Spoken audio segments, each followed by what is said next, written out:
Kemudian para wali bekerja lagi, oh sudah mulai bisa. Tapi raja dan hamba harus disatukan.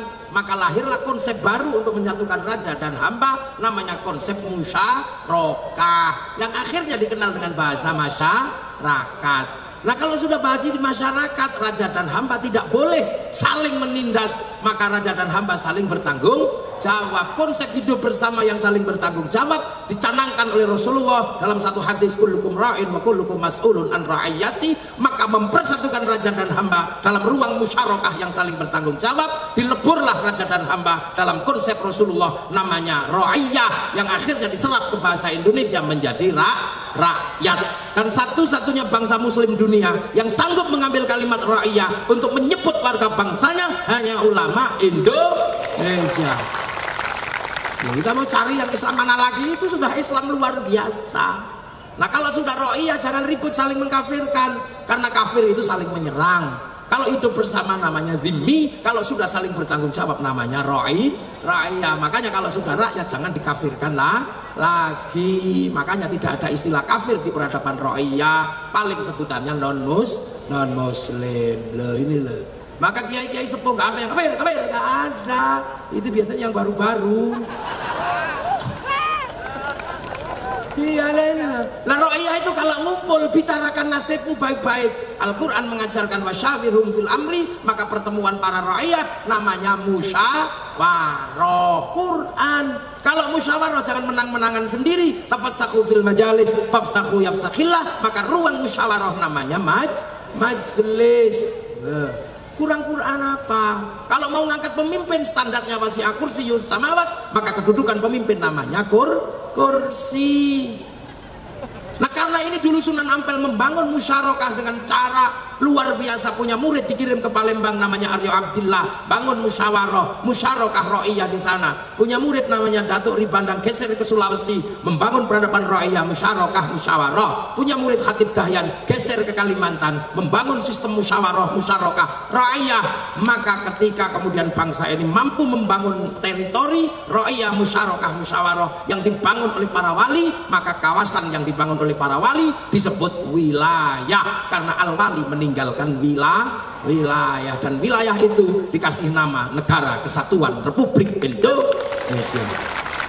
Jadi kalau pertanyaannya, dunia sekarang sedang sangat luar biasa mengapresiasi bangsa Indonesia, adalah karena satu hal. Apa? Arab satu bangsa pecah menjadi puluhan negara, Eropa satu bangsa pecah menjadi puluhan negara, tapi bangsa kita puluhan bangsa bersatu dalam satu negara, Kesatuan Republik Indonesia, karena jasa para wali membangun wilayah. Maka biasanya orang yang tidak mengagungkan para wali, nggak ngerti para wali, maka tidak mengerti wilayah, akhirnya terjebak kepada pengertian bangsa tauhid, bangsa kafir, dan bangsa yang tidak berasaskan Islam. Padahal bangsa ini satu-satunya bangsa yang menggunakan struktur paling Islam di dunia.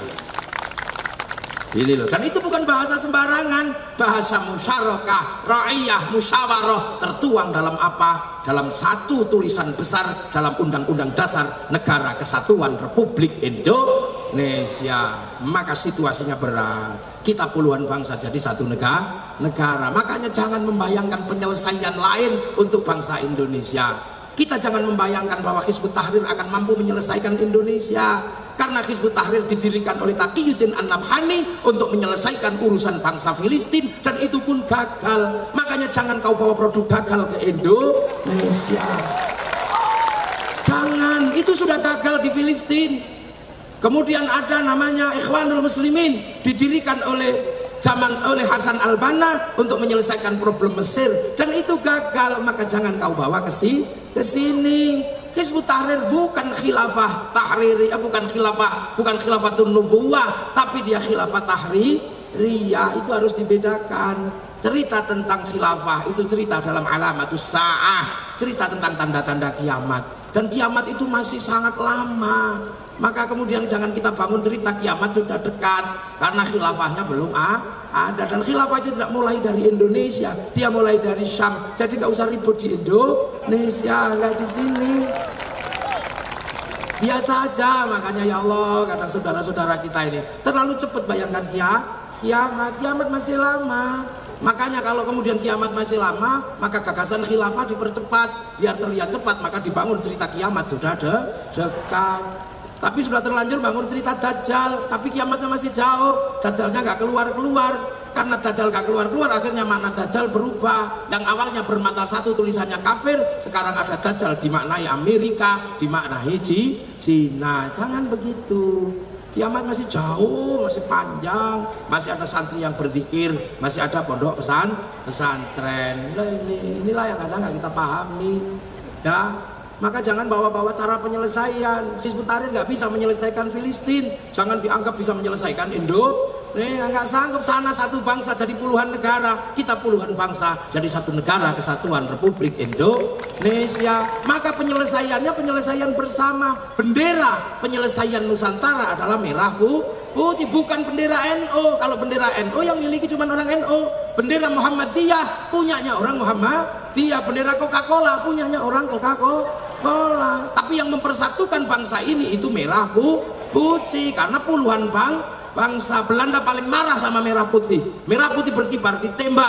Akhirnya para pendiri bangsa mengibarkan merah putih di atas rumah. Belanda masih curiga tiangnya dikasih tebu, masih curiga dikasih pisang, masih curiga dikasih kelapa, masih curiga dikasih padi, masih curiga datang ke rumah bawa tumpeng sama ingkung. Makan habis, ternyata Belanda cuma mau makan. Tapi hati-hati, kami punya siasat. Makanan kami habis, padi kami mengering, tebu kami mengering, kelapa kami mengering, pisang kami rontok, tapi kami masih punya sisa yang tegak, namanya merah putih. Makanya itulah bendera bangsa ini. Akhirnya Belanda marah selalu dengan merah putih, ditambahilah dengan bendera biru. Karena ditambah biru, santri lantas berdiri menyobek warna biru. Akhirnya terjadi peristiwa besar, perang sekutu di Surabaya. Ketika tidak ada yang sanggup menahan perang itu, yang berani mengambil alih perang adalah santri Nahdlatul Ulama yang dipimpin Kiai Hasyim, bikin resolusi jihad tanggal 22 Oktober 1945. Karena adanya resolusi santri tanggal 22 Oktober, maka meledaklah peristiwa 10 November. Tanpa 22 Oktober tidak ada 10 November. Maka selain Hari Pahlawan, 22 Oktober diperingati menjadi Hari Santri Indonesia. Dan perang besar mempertahankan merah putih, ribuan nyawa untuk mempertahankan itu. Anak milenial tidak mengerti, karena merah putih bagi anak milenial hanya berharga 50.000. Makanya kadang anak milenial nggak ngerti kalau merah putih dulu minta darah dan nyawa, sekarang merah putih hanya minta kita mengangkat tangan. Makanya banyak yang beralasan musyrik, banyak yang beralasan bid'ah. Ini pasti waktu zaman perang nenek moyangnya tidak ikut perang. Nah ini bangsa bersama. Dan sekarang bangsa ini pelan-pelan menjadi bangsa yang kuat. Jangan percaya kalau ada yang cerita ini bangsa semakin jelek, semakin jelek. Gimana bangsa semakin jelek? Orang umroh tambah banyak, orang makan timun sudah mulai tidak ada, butuh apa saja ada. Jangan kepancing jelek.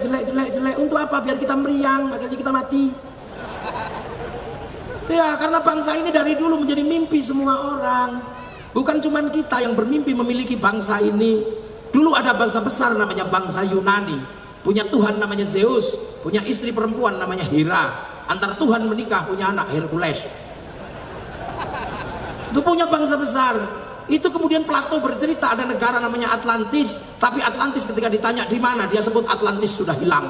Atlantis itu negara di mana airnya tidak pernah membeku, hawa tidak pernah panas, tidak pernah dingin, matahari selalu hadir pagi sore terbenam. Dan mereka dan negara ini punya daun tidak pernah rontok. Eropa tidak seperti itu, kehilangan matahari, daunnya rontok, sungainya membeku, hawa kadang ekstrim dingin. Maka Yunani mengirim Ptolemaeus untuk mencari tanah surga itu.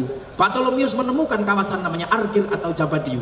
Tapi ketika Yunani mau pindah perang Kreta sama Sparta, sehingga gak jadi perang. Akhirnya mualim kapalnya Ptolemaeus yang pindah ke kawasan Argir Jabadiu, bawa seluruh bangsanya namanya bangsa Weda, dipimpin Kudunga, transit di sebuah pulau namanya Maldives yang dikenal dengan Maladewa, bangun kerajaan Salangkanaya. Anaknya akhirnya boyong satu negara ke kawasan timur Kalimantan namanya Kutai Kartanegara, membangun kawasan di situ rajanya Mulawarman. Anak Mulawarman nggak sanggup mencari tanah surga, bergeser anaknya namanya Dewa Warman ke ujung kulon, bangun Salukonegoro. Punya anak namanya Purnawarman masuk pedalaman Jawa Barat, punya anak namanya Sinasanaha masuk Galuh, punya anak namanya Sanjaya, bangun peradaban namanya Mataram. Dan dari situ lahirlah bangsa besar namanya Nusantara. yang namanya Balaputra Dewa bangun Sriwijaya, yang namanya Sindok bangun Kadiri Toho, yang namanya Kertanegara bangun Singasari, akhirnya bangunlah kerajaan besar namanya Majapahit dari Sabang Merauke sampai Madagaskar. Dan yang harus diingat, desainer Majapahit sebagai negara besar orang Madura namanya Arya Wiraraja. Ini Jolali, anak milenial nggak ngerti sama sekali. Jangan membawa sesuatu yang tidak cocok buat Indonesia. Malaysia membawa ajaran-ajaran yang tidak cocok, bikin radikal di Malaysia. Sekarang Malaysia sadar, tidak mau lagi mengimpor ajaran-ajaran untuk menyelesaikan Malaysia. Maka ajaran yang tidak produktif diselesaikan lewat pisah. Dan bangsa Malaysia serahkan kembali pada si Upin dan si Ipin. Si Upin dan si Ipin tidak boleh lupa ada anak-anak India yang bangun bangsa Malaysia. Maka dia dikenalkan dengan tokoh kecil namanya Jarjit. Dia tidak boleh lupa ada anak-anak Cina membangun Malaysia, kenalkan tokoh kecil namanya Mei Mei. Dia tidak boleh lupa ada anak-anak Indonesia yang membangun Malaysia, kenalkan tokoh kecil namanya Susanti. Dan penyelesaian itu semua harus lewat pendidikan, maka diselesaikan lewat cikgu. Dan cikgu tidak mengajarkan spaghetti, tapi mengajarkan ayam goreng. Ini cara bangsa ya. Inilah Indonesia. Jadi kita ini kadang lupa bahwa ada bangsa-bangsa yang sedang menata dirinya. Kita ribut terus. Amerika gagal di Vietnam, bangsanya nggak boleh malu bikin film Rambo 1 sampai 6. Tidak boleh malu kalah dengan Cina, bikin American Shaolin, American Kung Fu. Nggak boleh kalah dengan Jepang, bikin American Samurai, American Ninja. Bahkan ninja terakhir, samurai terakhir dari Amerika namanya Tom Cruise dalam film The Last Samurai. Jepang nggak boleh kalah, rezim Tokugawa saling bantai dengan restorasi Meiji, itu nggak boleh diulang oleh anak-anak Jepang. Maka dibikinkan film sederhana namanya Samurai X dengan tokohnya Rory Kenshin atau Shikenji Himura. Ini penyelesaian bangsa. Makanya ini umat Rasulullah adalah umat ketika semua bangsa sudah ketemu, maka umat Rasul harus terbuka betul. Inilah waja'alnakum syu'uban wa qabaila lita'arafu, pesan kebangsaan diberikan kepada umat Rasulullah karena umat Rasulullah sudah ketemu antar bangsa. Umat Nabi Nuh belum ketemu antar bangsa. Umat Nabi Ibrahim baru sampai Filistin dan Mesir.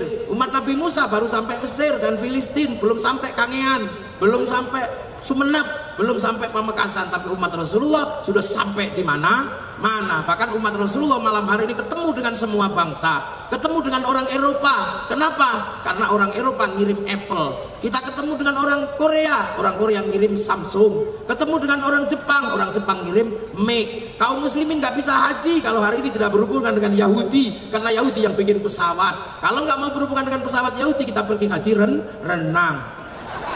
Istri-istri kita akan cantik, tapi harus berhubungan dengan orang Nasrani yang ada di Prancis, punya bedak dan parfum yang cantik. Kalau bedak Pamekasan orang nggak mau karena beras ditumbuk, blonteng semua. Ini umat Nabi hari ini nggak bisa pisah antar bangsa. Ini saya minum pakai le mineral, ini juga orang Eropa yang punya. No? Kita makan buah kelapa pakai aritnya dari Pirmo, mobil yang paling murni hari ini tinggal satu. Kalau ada hujan sama ngapung, gitu itu paling murni. Kita pengajian yang ngeprint, ini print dari Eropa. Makanya umat Islam harus menjadi umat yang terbuka. Untuk apa? Menjadi umat masa depan. Jangan selalu mundur. Ini eranya era demokrasi, jangan mundur lagi ke era khilafah. Ini era perbankan, jangan mundur kembali ke era emas. Nanti kita terus mundur. Ini eranya era perang nuklir, tidak lagi mundur era celana sehingga ini era ke depan yang sangat luar biasa. Butuh ketajaman berpikir untuk menjadi Islam masa depan. Harus rukun dengan semua bangsa dan semua suku. Waja'alnakum syu'uban wa qabaila lita'arafu. Makanya umat Islam disuruh pergi haji, nengok Jabal Rahmah, karena di situ pertemuan Nabi Adam dan Siti Hawa, dan seluruh bangsa dunia berasal dari Jabal Rahmah. Jadi Arab juga dari Jabal Rahmah, jadi Eropa juga dari Jabal Rahmah, jadi Cina juga dari Jabal Rahmah, jadi Madura juga dari Jabal Rahmah. Maka kita cuma diminta pengertian. Kenapa Arab cantik ganteng? Karena nggak ada air. Makanya kalau dibikin jelek, nanti kalau mandi tambah jelek. Makanya orang Eropa kenapa tinggi besar? Karena musim dingin. Kalau dibikin kecil-kecil gini mati kedinginan. Maka dibikin besar. Orang Eropa kalau musim dingin nggak punya matahari, kehilangan ultraviolet, pigmen kulitnya berubah, maka lari ke Indonesia, berjemur di Indonesia. Itu bukan pornografi, tapi itu berjemur. Maka jangan salah paham. Maka jangan bikin perda syariat, Pak Bupati turis masuk ke Indonesia harus pakai jilbab, nanti pindah ke Thailand dia. Orang Eropa kalau musim dingin nggak punya daun karena daun rontok di musim gugur. Yang tidak rontok cuma daun cemara. Makanya bulan Desember kalau Natal pakai daun cemara. Bukan saking hebatnya daun cemara, ya daun itu aja yang nggak rontok di musim gugur. Makanya kalau Natal asli Pamekasan bisa daun jambu, bisa daun mangga. Makanya nggak usah emosi. Jangan kau tanam cemara di depan masjid kami. Itu pohon Kristen. Semenjak kapan pohon punya agama?